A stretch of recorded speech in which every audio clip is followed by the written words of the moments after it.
नमस्कार, सरिताज रेसिपीमध्ये तुमचं सगळ्यांचं स्वागत आहे। आज आपण झटपट होणारा मुरमुऱ्यांपासून डोसा बनवणार आहोत। या डोस्याची टेस्ट खूप छान यावी यासाठी मी यामध्ये एक मसाला घातलेला आहे। त्यासाठी व्हिडिओ शेवटपर्यंत नक्की बघा। चॅनलवर नवीन असाल तर चॅनलला नक्की सबस्क्राइब करा। चला तर मग रेसिपीला सुरुवात करूया। सगळ्यात आधी आपण साहित्य पाहणार आहोत। त्यासाठी मी इथे 2 कप मुरमुरे घेतलेली आहेत। पाणी गरजेनुसार, 1/4 कप दही घेतलेली आहे, अर्धा कप रवा घेतलेला आहे। इथे आपल्याला बारीक रव्याचा वापर करायचा आहे। बारीक चिरून घेतलेला कांदा, टोमॅटो, गाजर किसून घेतलेला आहे आणि कोथिंबीर बारीक अशी चिरून घेतलेली आहे। आता यामध्ये आपण सोडा टाकणार आहोत। तर मी इथे खाण्याचा सोड्याचा वापर केलेला आहे आणि त्याचबरोबर सांबर मसाल्याचाही वापर करणार आहोत। चवीपुरता मीठ आणि तेल।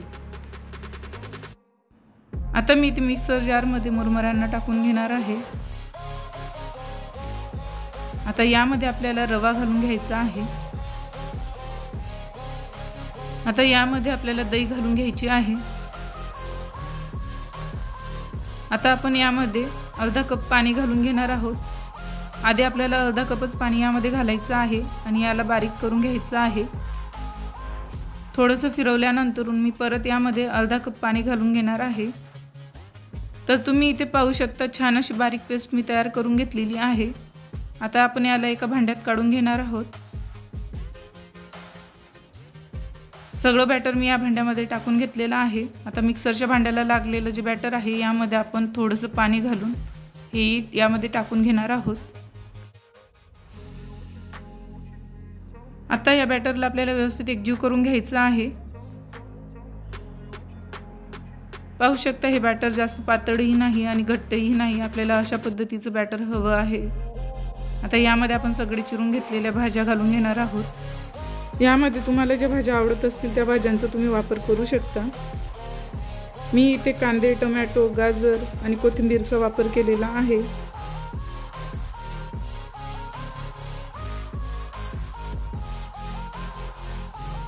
आता आपण यामध्ये चवीपुरतं मीठ घालून घेणार आहोत आणि यामध्ये सांबर मसाला आपल्याला 1 चमचा घालून घ्यायचा आहे। सांबर मसाला घातल्यामुळे डोशाची टेस्ट खूप छान येते। तुम्हीही अशा प्रकारचा डोसा एकदा नक्की बनवून पहा। सगळ्या भाज्या आणि मसाले व्यवस्थित एकजीव झालेली आहेत। आता यामध्ये आपण अर्धा चमचा सोडा घालून घेणार आहोत आणि यामध्ये थोडंसं पाणी घालून याला व्यवस्थित एकजीव करून घ्यायचं आहे। आता एका साईडला मी तवा गरम करायला ठेवलेला आहे। याला आपण थोडंसं तेल लावून घेणार आहोत। तवा छान असा गरम झालेला आहे। यावर आता आपण 2 चमचे बॅटर टाकून घेणार आहोत आणि याला पसरून घेणार आहोत। आता याला मध्यम आचेवर आपल्याला 2 मिनिटं वाफवून घ्यायचं आहे।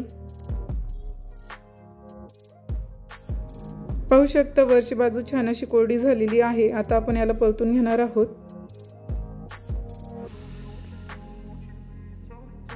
आणि आता याला दुसऱ्या बाजूनेही अशाच प्रकारे आपण वाफवून घेणार आहोत।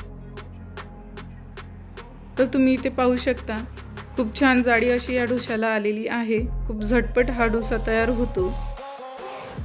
लहान मुलांना हे डोसे खूप जास्त आवडतात आणि झटपटही बनतात। तयार आहेत आपले इन्स्टंट डोसा मुरमुरे आणि रव्यांपासून। तुम्ही हे नक्की ट्राय करा। ही रेसिपी तुम्हाला कशी वाटली हे मला कमेंट करून नक्की सांगा।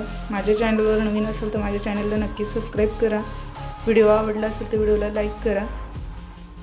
Thank you.